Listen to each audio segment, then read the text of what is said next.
earlier, and speaking of which, just to hover on the periphery around the reasons for which you are being tried, which has elicited a matter of debate over the undefined lines between free speech and defamation, or criminal defamation, as the case may be.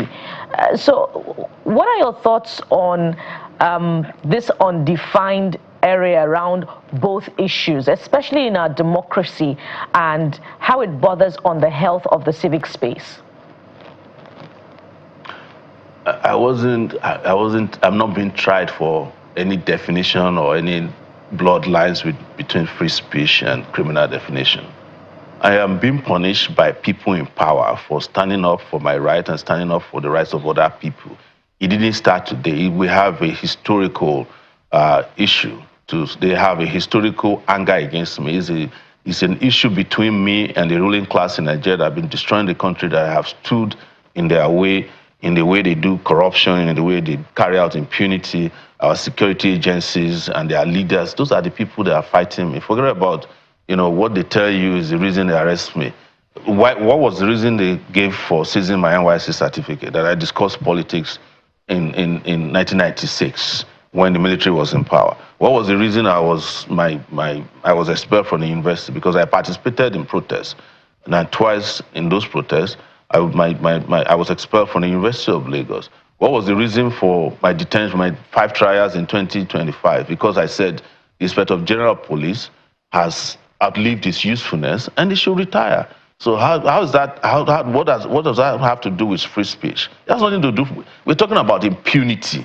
I met a lawyer here before I came in who was being shipped around. He's a senior advocate of Nigeria to come and defend the impunity. One Adeboro. I saw him here. I saw one yesterday. Do you think the DSS will be paying all these, loafers to be going around the media houses to discuss my matter if it is not that they have something fundamental against what I stand for, and the fact that it is creating social awakening in the country? There's nothing about what I've said and what I keep saying that everybody doesn't know, or people don't even say, or that they themselves, when they were in the opposition, did not say.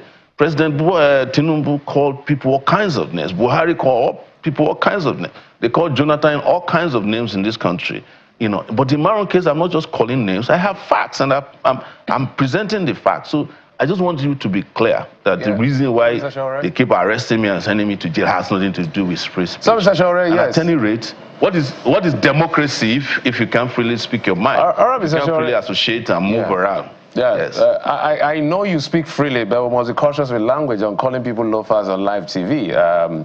So that we don't disparage anybody. Because it's my right to describe people who exactly they are. I won't allow somebody disparage you. So please, let's be cautious with the words, so we don't disparage people. And people come here and tell lies against me, but you don't tell them not to say so. So you don't have to police speech on TV. I'm not. Where I'm going to, because you also laid an allegation I'm not in secondary school or primary school. You also laid an allegation that the DSS actually sent you to where people had tuberculosis. I don't know whether I have evidence to that effect. I just need to address that. But but they have not. Did they deny it? They sent me. The DSS came to court after I've been granted bail, and I was waiting for the prison authorities to grab me physically, push me in the elevator at gunpoint, and take me to the basement of the Federal High Court, and wanted to drive me to the office until the court was surrounded by protesters. And they then handed me over to prison. And then went to the prison in charge, the person in charge of the prison. The DSS drove me there in a convoy and told the guy to put me where they have people who are sick with tuberculosis. They go and find out from the prison authorities. There's a minister of internal affairs. There's a doctor at Kuje. Let them come and deny that there are no tuberculosis patients that they are treating at Kuje prison. 37 of them and one of them died last week with tuberculosis of the spine.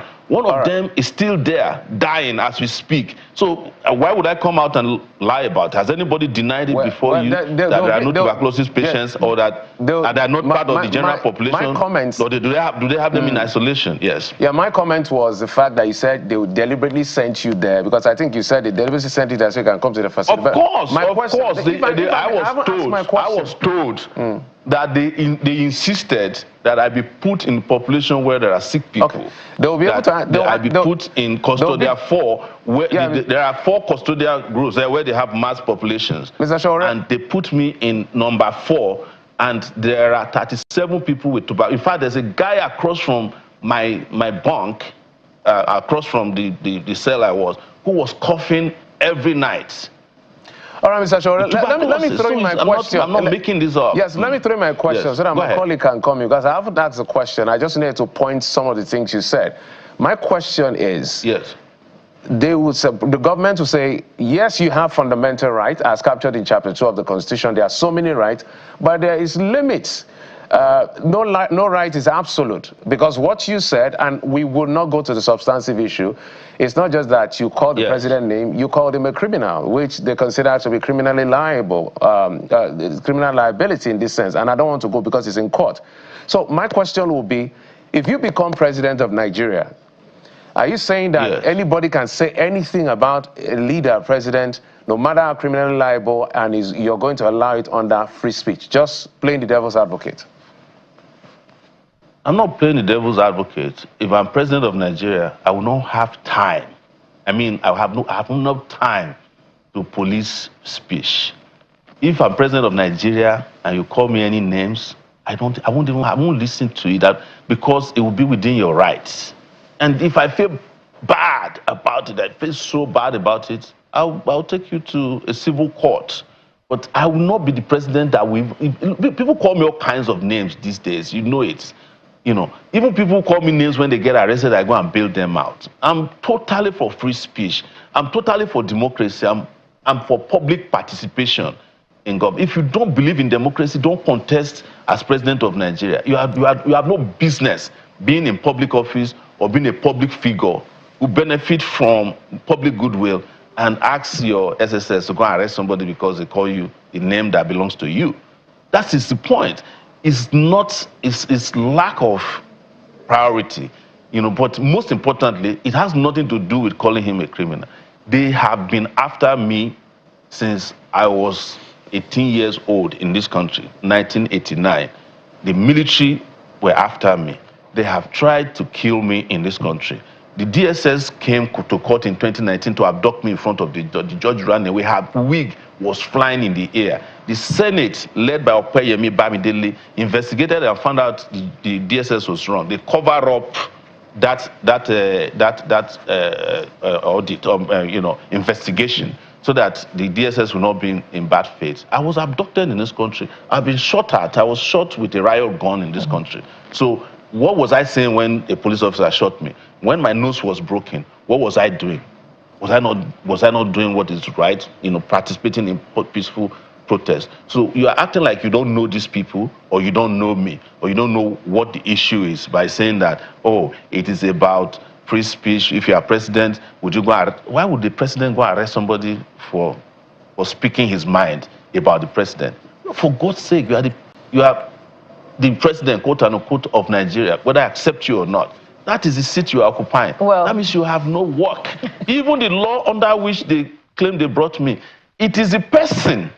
You cannot be a nominal complaint in it. You have to be the person who will go and complain personally, so that you can defend that you actually felt hurt by what the person said. But if you subpoena the president today, they will tell you that you can't bring the president to court, but the president can take you to court through a third party, a proxy. You can't even prosecute the matter that we are on through a third party. The person who is going to prosecute who is actually to prosecute must be the person who is offended, who has been offended by my speech, according to the case under which I was brought. But these guys, they don't care. This is an era of impunity. and they think they can do anything and get away with it. Mr. Sowore, we're totally out of time on this segment. We imagine that if you became president, the DSS would be your first place for reforms, but what's anchor at this point? Please don't comment on that. If I become president, all these DSS guys who have been putting people in prison, in Wawa barracks and all that, you come back and answer for your crimes against humanity. All right. If I become the president of Nigeria. I'm sure they got the message. End up in the Mr. Omoyele Sowore is the AAC presidential candidate and human rights activist. Thank you so much for coming through on this conversation. You have our best wishes as you continue in the campaigns for 2027. Thank you for coming on the program.